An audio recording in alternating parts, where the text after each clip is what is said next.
Good morning to one and all present here virtually. Before going ahead, I would like to extend my warm welcome to everyone present online. Yoga is the journey of discovering the self. It is an ancient and beautiful practice of India that is linked to all aspects of self, namely physical, mental, and spiritual. It calms and relaxes our body and soul. It helps you to stay fit and healthy. Practicing yoga has a bundle of benefits linked to it. Yoga has been the aim of our educational philosophy, as we believe that yoga is not merely a physical exercise as seen commonsensically, but it is a sacred union of the mind, body, and soul. We ensure and earnestly desire that our community, of which we are responsible part of, takes away from this session the lesson of well-being. Wishing one and all a Nirvanic International Yoga Day from Gaurav Memorial International School. Thank you. Yoga, a system of exercises which help to relax both our mind and body. Happy International Yoga Day.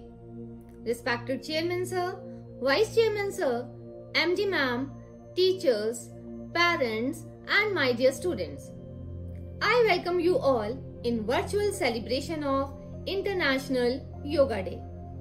My dear students, now we will discuss something about yoga.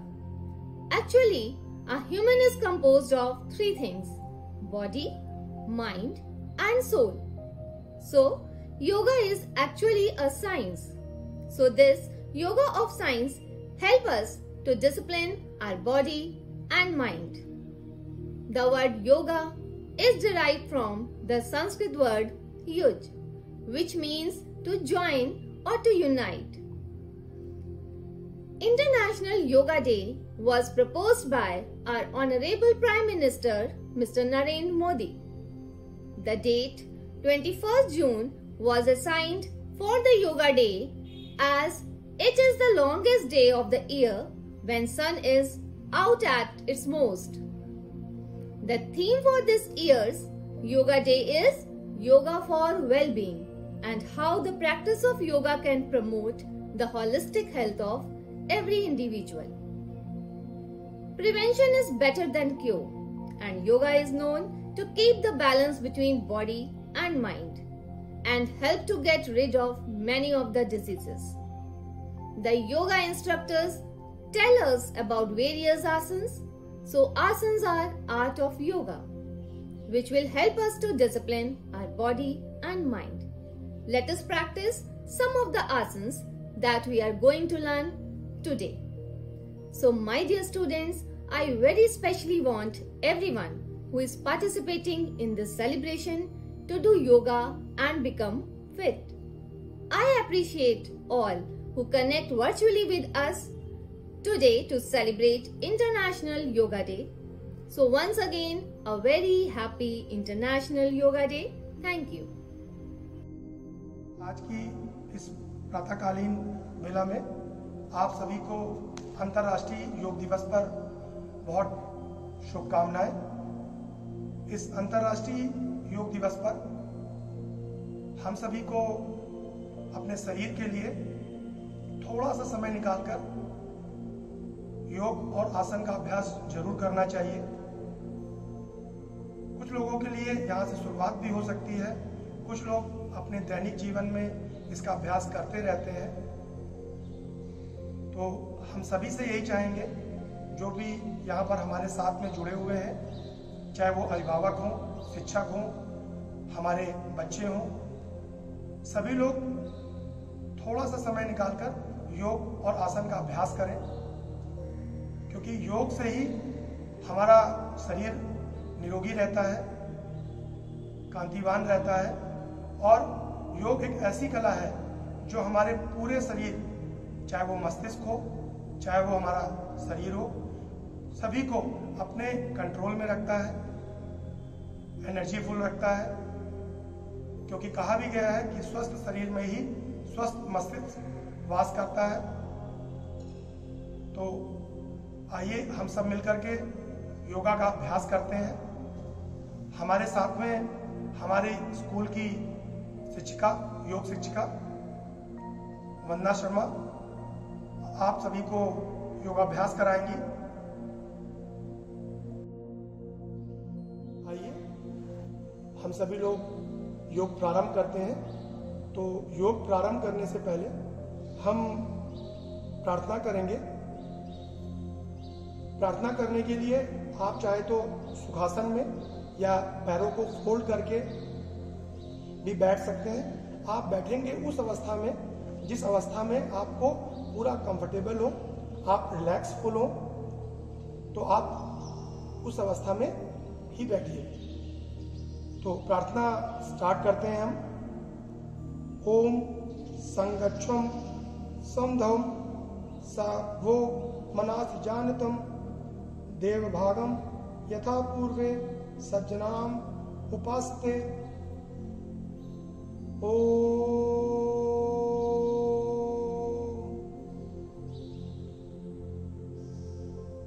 इस प्रार्थना के बाद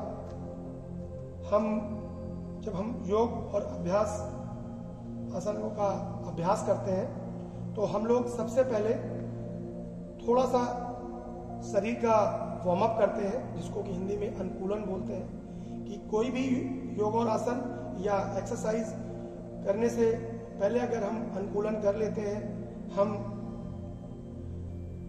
उसके लिए बिल्कुल prepare हो जाते हैं, तो वार्म अप का पूरा बेनिफिट उस क्रिया के लिए मिलता है। तो सबसे पहले हम स्टार्ट करेंगे और स्टैंडिंग पोजीशन में खड़े होंगे। और चूंकि योग आसन हो या एक्सरसाइज हो, जब भी कभी हम वार्म अप स्टार्ट करते हैं तो उसके लिए या तो हेड से स्टार्ट करते हैं या हम लेग से स्टार्ट करते हैं। तो हेड से स्टार्ट करने के लिए सबसे पहले हम नेक बेंडिंग करेंगे, जिसको कि हम योगा की भाषा में बोलते हैं अलर्ट पोस्चर। हम जो भी योगा आसन करेंगे उसको हम आपको 2 बार रिपीट करके बताएंगे। आप उसकी संख्या आप अपने हिसाब से बढ़ा सकते हैं। हमने ऐसे योग और आसन लिए हैं जो कि सभी लोग आसानी से कर सकते हैं, रेगुलर कर सकते हैं। तो हम लोग नेक बेंडिंग स्टार्ट करेंगे। नेक बेंडिंग में सबसे पहले धीमे धीमे सर को हम आगे की ओर लाएंगे और धीमे धीमे हम उसको पीछे की ओर ले जाएंगे। यह क्रिया हम फिर से एक बार दोहराएंगे। आगे की ओर लाएंगे सांस भरते हुए और सांस छोड़ते हुए हम पीछे की ओर जाएंगे।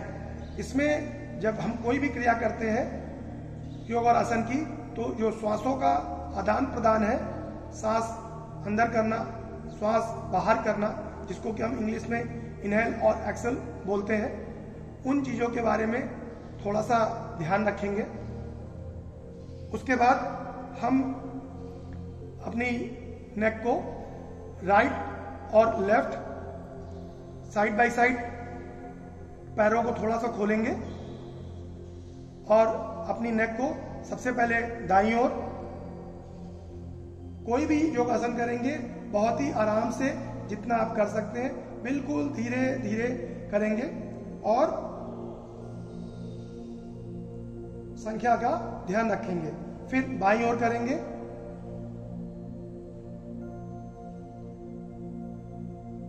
फिर से दोहराएंगे,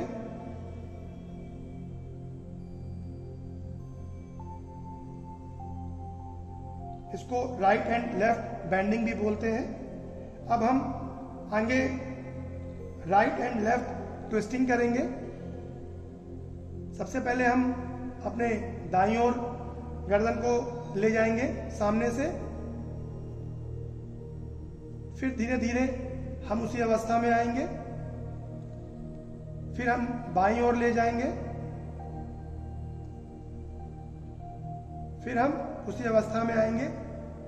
इस क्रिया को करने से हमारा जो नेक है, हमारी जो गर्दन है, उसका वार्म अप हो जाता है। देन उसके बाद में हम नेक रोटेशन करेंगे। नेक रोटेशन करते समय एक चीज का विशेष ध्यान रखना है, इसको बहुत ही आराम से करेंगे। अगर आपको जरा सा भी इसको रोटेट करने में प्रॉब्लम आती है तो आप इसको नहीं करेंगे।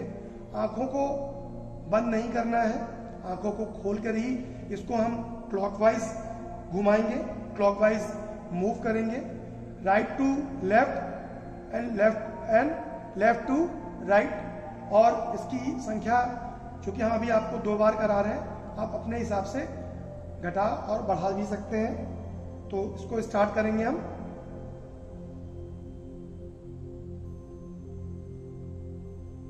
आपने जैसे देखा कि सबसे पहले हमने राइट टू लेफ्ट किया और उसके बाद लेफ्ट टू राइट किया।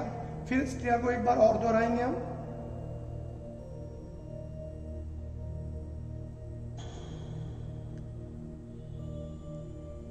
नेक का वार्म अप हो जाने के बाद अब हम ट्रंक मूवमेंट करेंगे, जो हमारी कमर है। और आज के समय में जो एक बहुत बड़ी प्रॉब्लम है, बहुत बड़ी समस्या है हमारे बच्चों में भी और पूरे वर्ल्ड में, ओबेसिटी, मोटापा। अगर आप ट्रंक रोटेट करते हैं तो आपका जो डाइजेस्टिव सिस्टम है वो भी अच्छा रहेगा और इस ओबेसिटी की प्रॉब्लम से भी आप निजात पाएंगे, आप इसको दूर करेंगे। तो ट्रंक रोटेशन के लिए हम अपने जो पैर हैं उनको थोड़ा सा खोलेंगे, जिस पैरों के बीच में लगभग 1.5 फीट का डिस्टेंस रखेंगे और अपने हाथों को खोलेंगे, अपने साइड में ले जाएंगे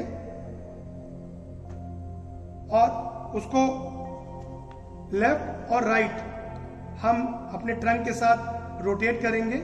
सबसे पहले राइट साइड में ले जाएंगे और गर्दन को पीछे की ओर ले जाएंगे। ट्रंक को रोटेट करेंगे, ट्रंक को साथ में हम रोटेट भी करेंगे।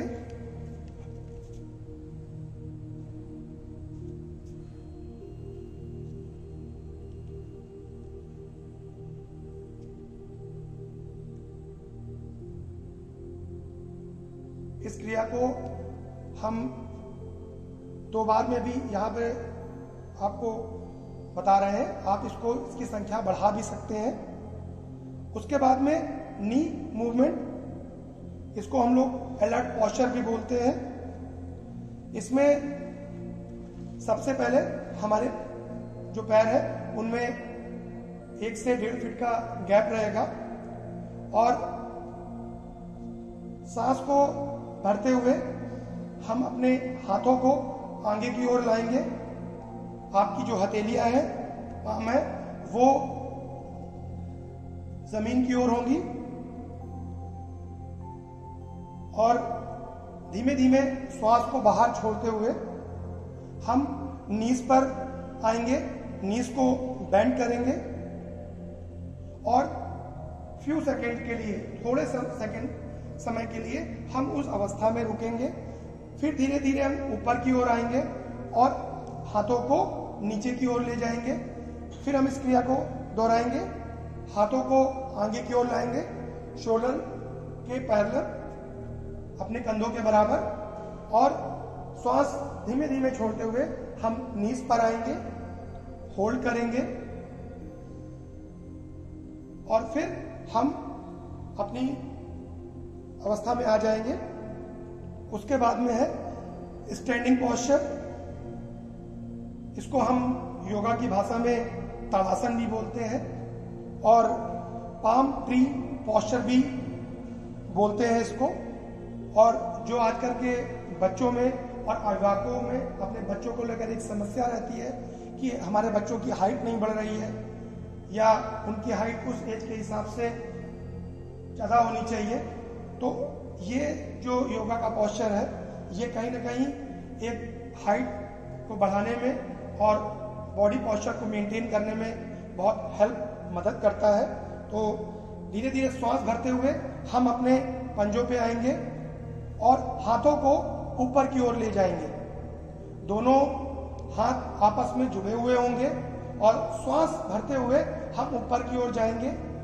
फ्यू सेकंड्स के लिए हम रुकेंगे और आप कोशिश करिए कि आप धीमे धीमे अपने पंजों के साथ अपनी जो फिंगर्स हैं उनके ऊपर आए, जितना आप कर सकते हैं अभ्यास, और श्वास धीमे धीमे छोड़ते हुए नीचे की ओर आएंगे।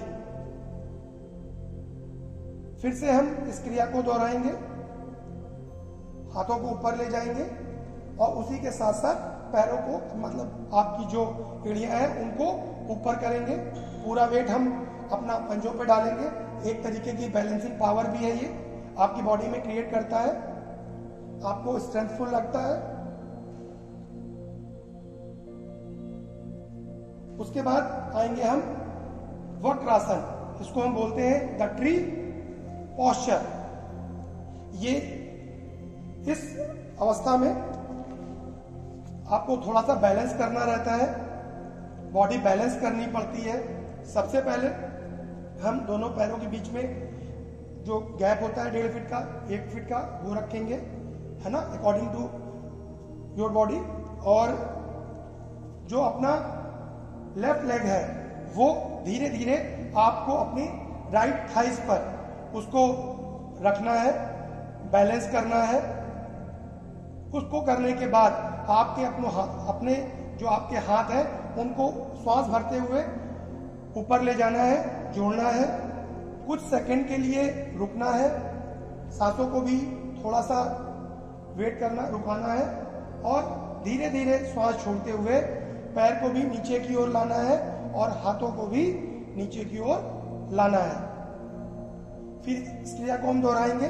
जो हमारा दायां पैर, राइट लेग है, उसको हम अपने बाएं पैर, बाएं जो लेफ्ट थाई है उस पे ले जाएंगे, उस पे सपोर्ट करेंगे, हाथों को ऊपर ले जाएंगे, श्वास को भरेंगे और थोड़े सेकंड के लिए रुकेंगे और फिर धीरे धीरे श्वास को छोड़ते हुए हम अपनी एक्चुअल पोजीशन पे आ जाएंगे।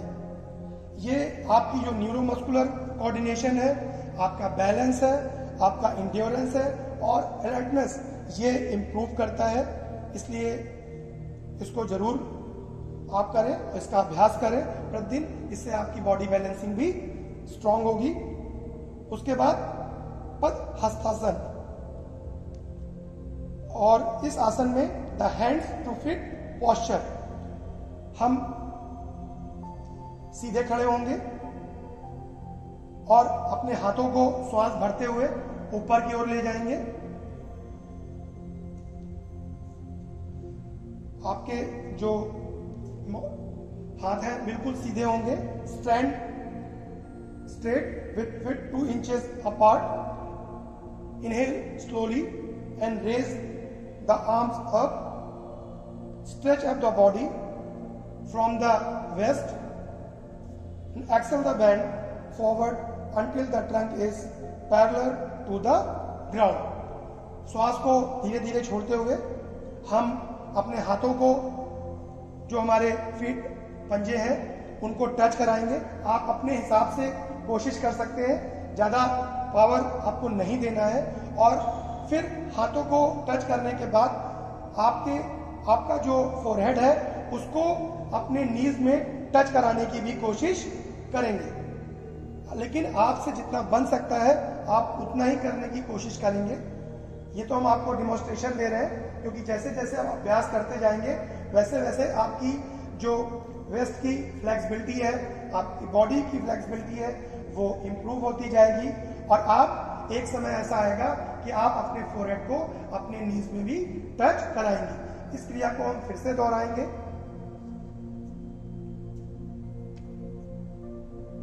इसको करने से आपका जो स्पाइन है वो फ्लेक्सिबल होता है, आपका जो डायग्नोज है वो इम्प्रूव होता है।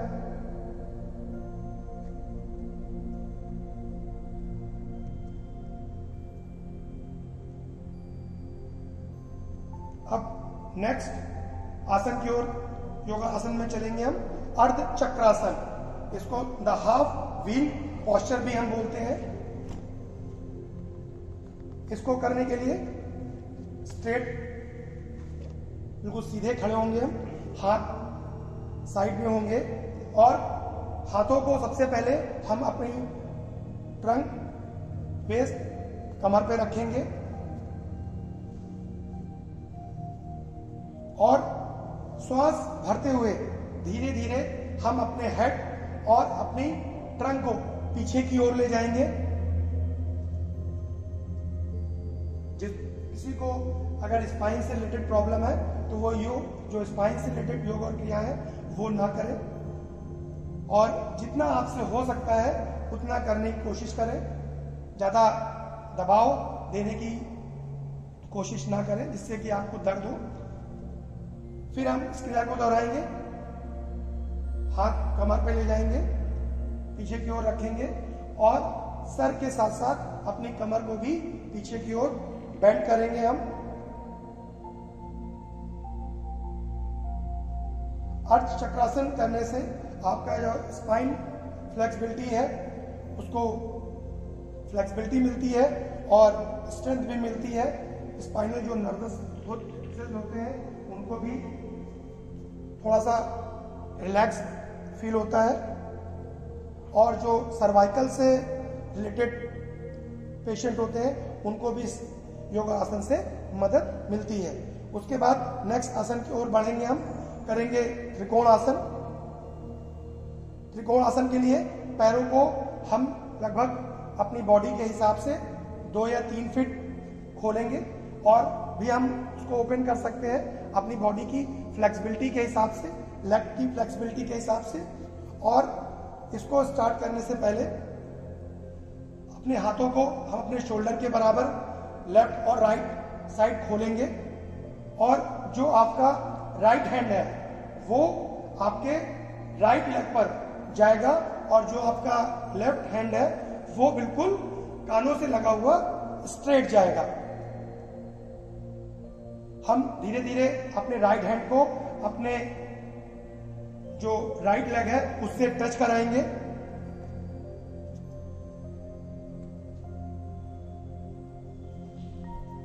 हाथों को स्ट्रेट रखेंगे। धीरे धीरे फिर हम उसी अवस्था में आएंगे, और फिर हम लेफ्ट लेग पर अपना लेफ्ट हैंड जो है उसको टच कराएंगे, और राइट हैंड आपके राइट ईयर से टच होगा।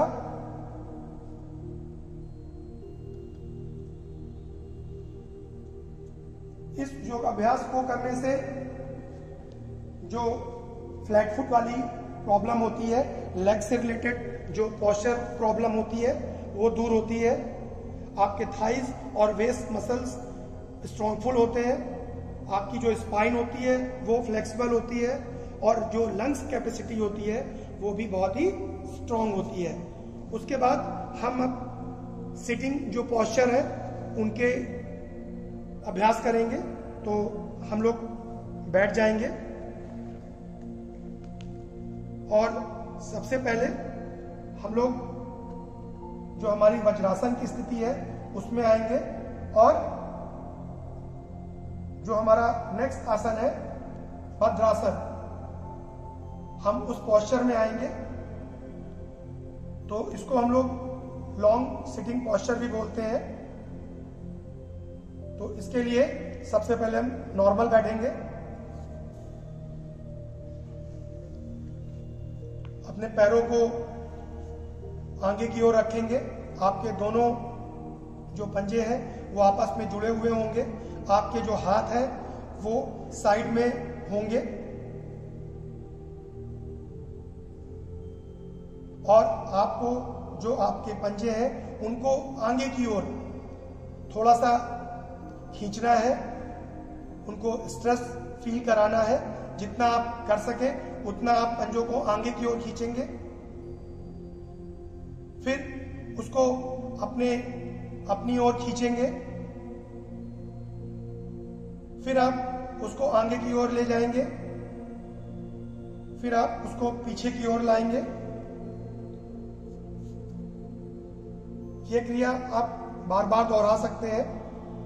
इससे आप में के जो लेग फ्लेक्सिबिलिटी है, आपके जो हिल वाला पार्ट है वो थोड़ा सा फ्लेक्सिबल होता है, और जो आपको प्रॉब्लम हो जाती है दौड़ने से या चलने से, जल्दी आपके पैर थक जाते हैं, उनको थोड़ा सा रिलैक्स मिलता है। अब उसी को करते हुए हम आगे आएंगे और अपने पैरों को हम अपने थाइस के पास ले जाएंगे, पंजों को आपस में जोड़ेंगे, उनको दोनों हाथों से पकड़ के रखेंगे। इसको हम लोग दंडासन भी बोलते हैं। और इसी के साथ साथ हम जो हमारी लेग्स है और थाइज है उनको फ्लेक्सिबल बनाने के लिए हम लोग एक एक्सरसाइज बोलते हैं बटरफ्लाई। उसको भी हम लोग अगर लेफ्ट और राइट, ऊपर और नीचे करेंगे तो आपकी जो थाइज है उनको थोड़ा सा फ्लेक्सिबिलिटी मिलेगी, रिलैक्सफुल होंगे और आपकी जो नीज है, आपके जो हिप जॉइंट है वो हेल्दी होंगे। जो आपका नी पेन है उनको थोड़ा सा रिलैक्स मिलेगा। हम पैरों को आगे की ओर ले जाएंगे, हाथों को अपनी एक्चुअल पोजीशन में रखेंगे। उसके बाद रखेंगे अर्ध Ushtrasana, the half camel posture, जो कि हम जनरली उसको वज्रासन पोस्चर भी बोलते हैं। अपने दोनों पैरों को आप फोल्ड करेंगे, नीज फोल्ड करेंगे और आपके जो पंजे हैं आप उनके ऊपर बैठेंगे। हाथों को श्वास भरते हुए आगे की ओर ले जाएंगे और बिल्कुल अपनी नीज के ऊपर रखेंगे।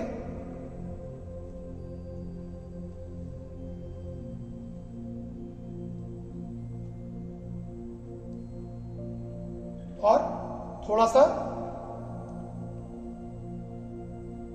उसी में ही थोड़ा सा वेस्ट वाला जो पार्ट है उसको फ्लेक्सिबल बनाने के लिए हम वज्रासन की पोजीशन से धीरे धीरे हम अपने नेक को और अपनी वेस्ट को पीछे की ओर ले जाएंगे और थोड़ा सा सपोर्ट करेंगे। नेक्स्ट पोजीशन में हम ऐसे ही बैठे रहेंगे वज्रासन की स्थिति में और हम अपने दोनों हाथों को आगे की ओर ले जाएंगे, सर को भी आगे की ओर ले जाएंगे और बिल्कुल फ्लैट लेट जाएंगे। सिट इन वज्रासन, जिसको कि हम शशकासन भी बोलते हैं। थोड़ी देर रुकेंगे उसी अवस्था में, उसको द हेयर पोस्चर भी बोलते हैं। और श्वास को भरते हुए धीरे धीरे हम अपनी एक्चुअल पोजीशन में आ जाएंगे।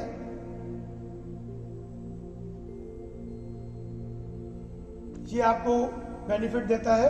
It help to reduce stress, anger, it tone up reproductive organs, improve digestion and relieve back pain. जो आजकल की टीनेजर्स की और जो 40 अबव जो पर्सन है जो कंप्यूटर पे वर्क करते हैं उनको बैक पेन की बहुत ज्यादा प्रॉब्लम्स आजकल आने लगी हैं।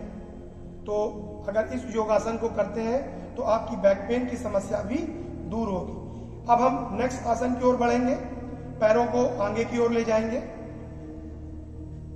और इस आसन का नाम है Vakrasana, the spinal twist posture.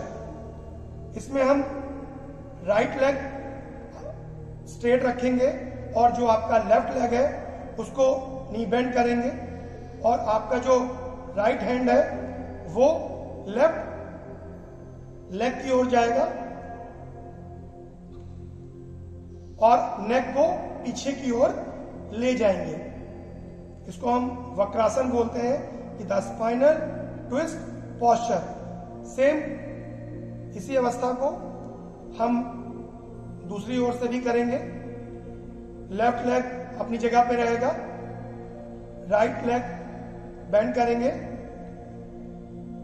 Right hand back ले जाएंगे और जो लेफ्ट हैंड है वो राइट लेग के पास आ जाएगा। नेक को ट्विस्ट करेंगे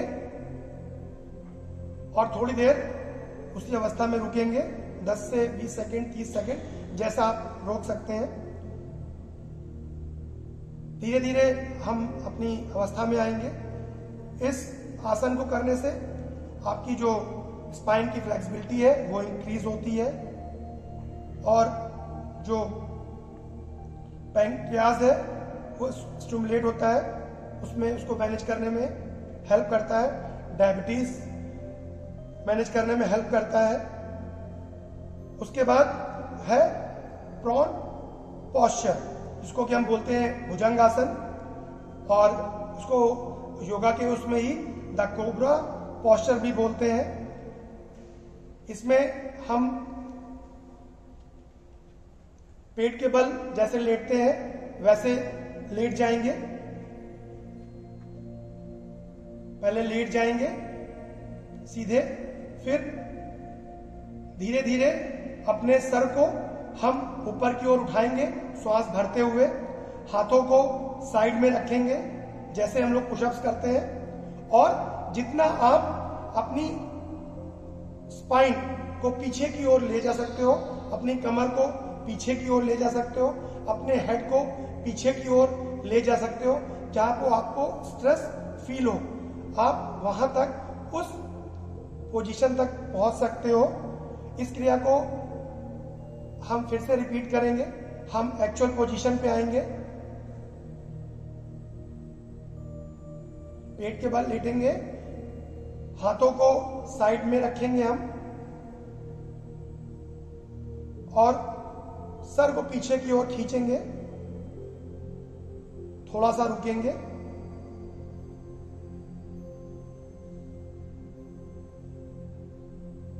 इस आसन को करने से आपका जो स्ट्रेस मैनेजमेंट है वो बहुत स्ट्रांग होता है, एब्डोमिनल जो फैट है वो कम होता है, और जो आपको बैकेज और स्पाइन से रिलेटेड प्रॉब्लम है वो भी दूर होती है। अब हम एक्चुअल पोजीशन पे आएंगे। सेम उसी अवस्था में हम पेट के बल लेटेंगे, पेट के बल हम लेट जाएंगे, सर को जो आपका चिन पोजीशन है वो जमीन को छुएगा, हाथों को पीछे की ओर ले जाएंगे, जमीन पे टच कराएंगे, और पैरों को ऊपर की ओर खींचेंगे। सर आपका जमीन की ओर ही रहेगा, और पैरों को जितना आप ऊपर की ओर उठा सकते हो, जितना रोक सकते हो, कुछ समय के लिए आप उसको रोकेंगे। फिर से हम पैरों को धीमे धीमे नीचे लाएंगे श्वास छोड़ते हुए, और फिर हम इस क्रिया को दोहराएंगे। सर को हम टच कराएंगे फ्लोर से, और पैरों को ऊपर की ओर ले जाएंगे, और इस क्रिया को करने से जो आपकी साइटिका और लोअर बैक की प्रॉब्लम होती है वो दूर होती है, मसल्स को टोन मिलता है, और जो आपका जो फैट और थाइस में जो फैट कलेक्ट हो जाता है वो भी दूर होता है, वेट मैनेजमेंट भी रहता है। उसके बाद हम करेंगे मकर आसन, जिसको कि हम बोलते हैं crocodile posture, the crocodile posture. इसमें हम पेट के बल ही लेटेंगे, हाथों को अपने फोरहेड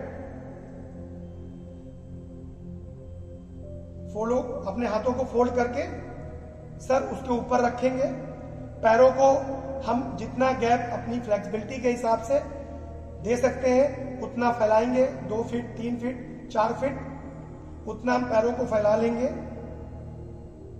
और थोड़ी देर के लिए उस अवस्था में रुकेंगे। फिर से हम पैरों को नॉर्मल पोजीशन पे लाएंगे, और इस क्रिया को हम फिर से दोहराएंगे। हम पैरों को साइड बाय साइड ले जाएंगे, पैरों को खोलेंगे, थोड़ी देर रोकेंगे, और सर की पोजीशन चेंज कर देंगे। पहले हमने राइट रखा था, लेफ्ट रखा था, और अब राइट की ओर। इस योगासन करने से बेनिफिट होता है, आपके लोअर बैक को रिलैक्स मिलता है, आपकी जो बैक प्रॉब्लम होती है वो दूर होती है। आपको जो स्ट्रेस और एंजाइटी आता है वो दूर होता है। अब हम नेक्स्ट योग आसन में आएंगे और इस योग आसन का नाम है पवन मुक्त आसन, the wind relaxation posture. Actual में ये जो योग आसन होता है ये एक तरीके से शशकासन की तरीके ही होता है। इसमें हम क्या करते हैं, हम अपने पीठ के बल लेट जाते हैं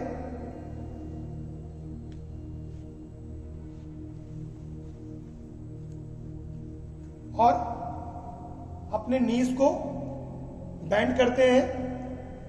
अपनी नीज को बैंड करेंगे, पैरों को उठाएंगे और अपने नीज को बैंड करके अपने स्टमक में टच कराएंगे। हाथों से उसको प्रेशर करेंगे कि वो आपके पेट की ओर दबे और सर को नीज पर टच कराने की कोशिश करेंगे। श्वास को छोड़ते हुए धीरे धीरे सर को नीचे लाएंगे, हाथों को नीचे की ओर लाएंगे और पैरों को स्ट्रेट रखेंगे।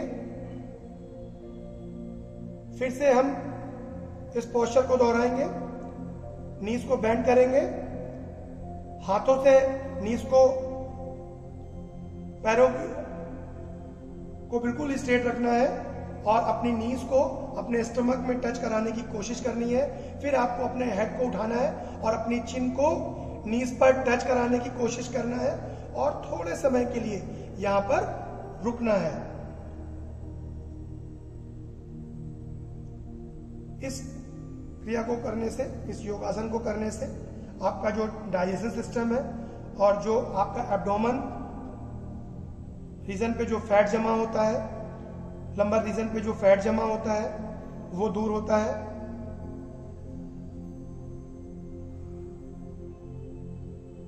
और जो बैक मसल्स हैं, आपकी स्पाइन नर्वस हैं, उनको भी थोड़ा सा रिलैक्स फील होता है।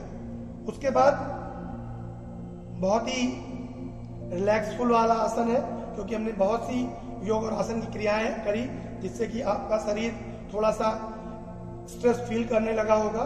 तो उस स्ट्रेस फील को दूर करने के लिए हम योग आसन करते हैं, इसमें बहुत आराम मिलेगा। और इस योग आसन का नाम है शवासन। जैसा नाम वैसा काम। आपको अपने पीठ के बल लेट जाना है, हाथों को थोड़ा सा फैला लेना है, साइड बाय साइड खोल भी सकते हैं, पैरों को भी खोल लीजिए अपनी सुविधानुसार।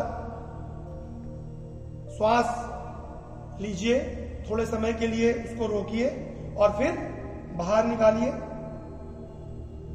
मुंह नहीं खोलना है, सिर्फ आपको अपनी नाक के द्वारा ही श्वासों का आदान प्रदान करना है। और आंखों को बंद करके थोड़ी देर के लिए, जैसे हम मेडिटेशन करते हैं, सेम अपनी बॉडी को पूरा रिलैक्स छोड़ देना है। आपको इस क्रिया को करने के समय आपको अपने शरीर को बिल्कुल ही रिलैक्स छोड़ देना है।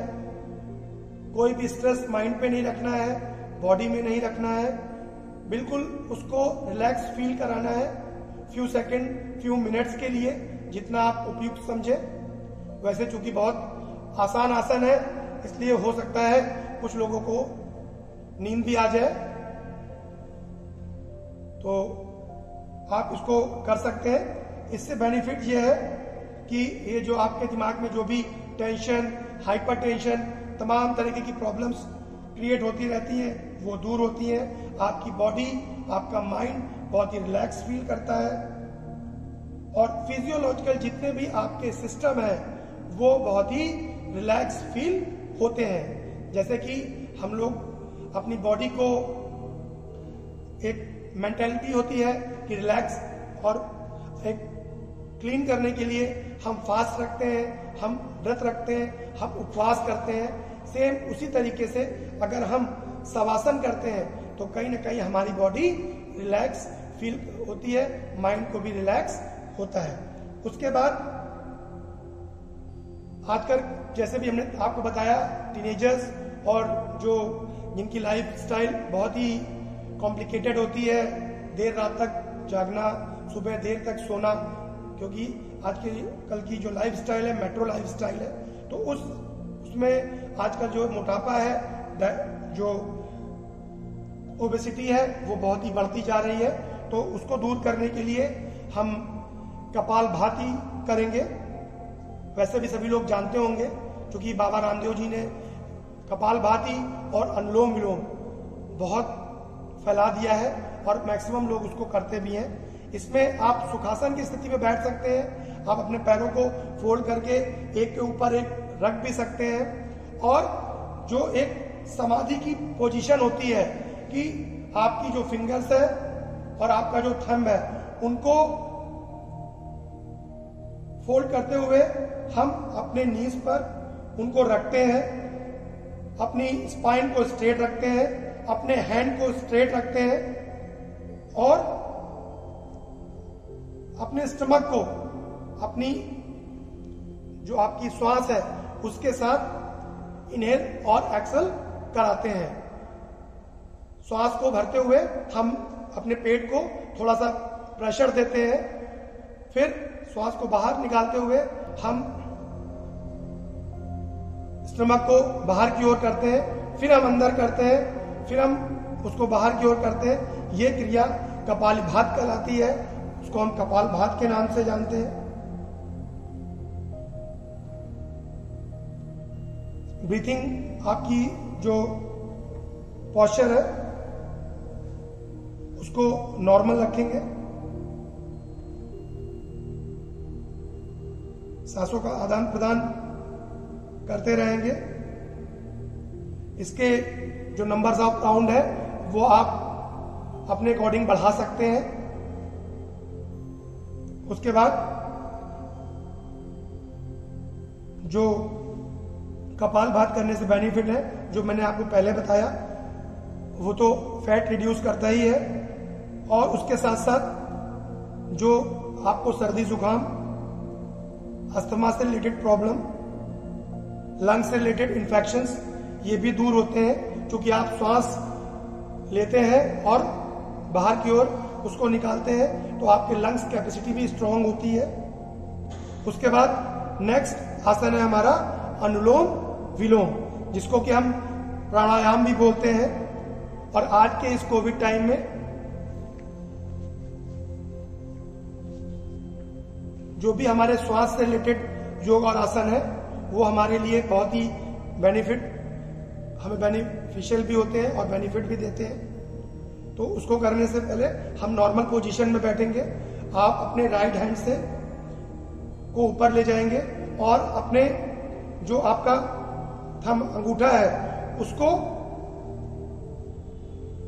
अपनी नाक पर ले जाएंगे और नाक का जो दायां भाग है उससे टच कराएंगे और बाएं भाग से श्वास को जितना हो सकता है उतना आप खींचेंगे, श्वास खींचेंगे,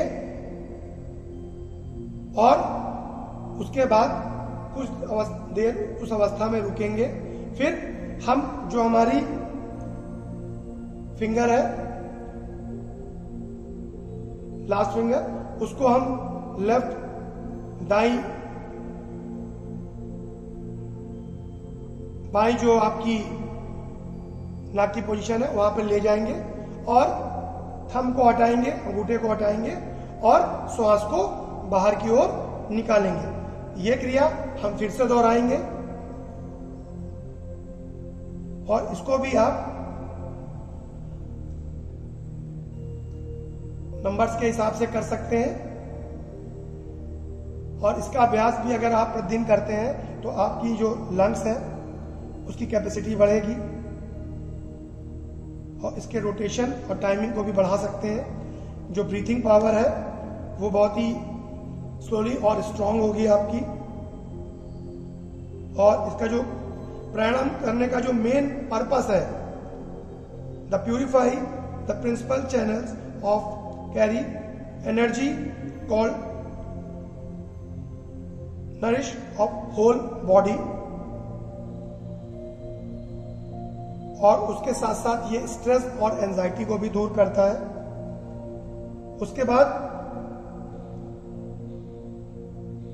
हम आएंगे भ्रमरी। इस योगासन को भी करना बहुत इजी रहता है। इसमें हम जो नॉर्मल पोजीशन है उस सुखासन की स्थिति में भी बैठ सकते हैं, पैरों को फोल्ड भी कर सकते हैं। अपने हाथों को धीरे धीरे खोलते हुए अपनी आंखों पर हम रखेंगे। आंखों पर रखने के बाद जैसे कि इसका नाम है भ्रमरी, और जो हमारा थंब है वो धीमे धीमे हमारे कानों में जाएगा। और आपने देखा होगा जैसे एक भंवरा होता है वो आवाज करता है, बोलता है, वैसी ही आवाज आपको अपनी नाक से निकालनी है।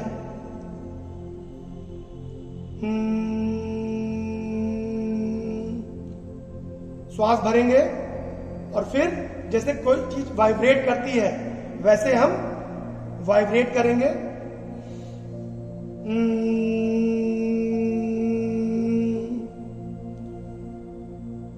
इसको हम बोलते हैं भ्रमरी। इस क्रिया को भी आप दोहरा सकते हैं बार बार। इस क्रिया को करने से, इस आसन को करने से आपका जो स्ट्रेस होता है, आपका जो माइंड होता है वो बिल्कुल रिलैक्स फील करता है। जो हाइपर एक्टिविटीज होती हैं वो स्लो होती हैं, जो एंजाइटी होती है वो दूर होती है, और जो आपके आसपास साउंड क्रिएट होता है उससे आपको, आपका जो माइंड है, जो नर्वस सिस्टम है वो भी स्ट्रॉन्ग होता है। उसके बाद हम आएंगे ध्यान की मुद्रा में। ध्यान की मुद्रा में आप सुखासन की स्थिति में बैठेंगे। चाहे तो हाथों को, जो पोस्चर है आपका, उसको अपने नीज पर भी रख सकते हैं। हाथों को जोड़ करके अपने पैरों के बीच में भी रख सकते हैं, और हम ओम का उच्चारण भी कर सकते हैं श्वास भरते हुए। पहले हम श्वास भरेंगे और हम श्वास छोड़ते हुए ओम का उच्चारण भी करेंगे। ओ,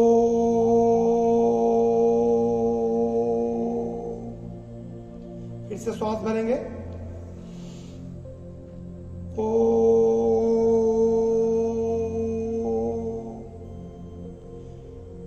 फिर से श्वास भरेंगे। ओ, अब धीरे धीरे हम श्वास को छोड़ेंगे और बॉडी को रिलैक्स करेंगे। इस क्रिया को भी आप बढ़ा सकते हैं। आप सभी ने आप जो योगाभ्यास किया है, हम यही कामना करते हैं कि आप लोग इसको एक संकल्प के रूप में इसको प्रतिदिन करेंगे, क्योंकि योग और आसन करने से, जैसे मैंने आपको बताया था कि शरीर निरोगी रहता है, कांतिवान रहता है, तो इसको ध्यान में रखते हुए आप लोग इसको जरूर करें। और इस अंतर्राष्ट्रीय योग दिवस पर यह संकल्प भी लें, और जो आपके घर के सदस्य हैं और जो आपके पड़ोसी या आपके आसपास जो भी व्यक्ति विशेष रहते हैं उनको जागरूक करें।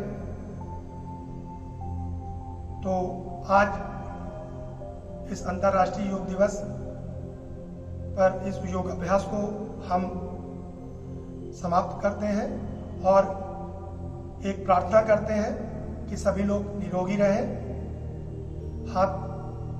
सभी लोग हाथ जोड़ेंगे और बोलेंगे, ओम सर्वे भवन्तु सुखिना, सर्वे सन्तु निरामया, सर्वे भद्राणि पश्यन्तु, मां कश्चित् दुःख भावते। ओम शांति शांति शांति। सभी लोग सुखी हो, सब निरोग हो, सब निरामय हो, सब मंगल हो, कोई दुखी ना हो। हम यही कामना करते हैं।